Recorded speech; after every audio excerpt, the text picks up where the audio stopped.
መጠቀም መቻል አለብን። ያው ቲፕስ ኤንድ ሪኮሜንዴሽን አለው። አሲስቲቭ ላብ መጠቀም መቻል አለብን። ስለዚህ ያው 365 ነው የመጨረሻው ሪኮሜንዴሽን የሚሆነው። 365 መጠቀም መቻል አለብን። The positive sees the invisible, achieves the intangible. Achieve ሁል ጊዜ መወዳትና ማከብራት ንግግር ነች። የሊደርሺፕ ነች።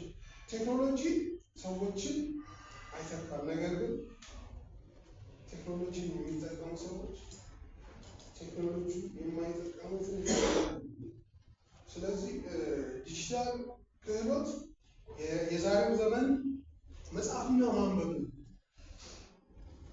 We do need to be ignorant of what you call technology.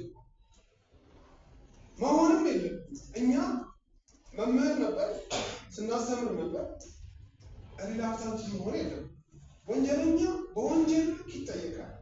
ዲጂታልን በወንጀል መስመር የሚጠቀም ሰው ይችላል። ነገር ግን ወንጀለኛ ነው። የት ቦታ ምን እያደረገ እንደሆነ ስለሚታወቅ የመያዝ እድሉ ከፍተኛ ነው።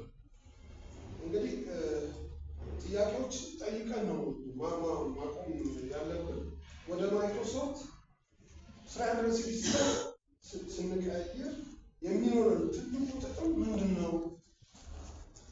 የዲጂታል ሽግግር ምን አይነት ስልጠናዎች ያስፈልጉናል ነው።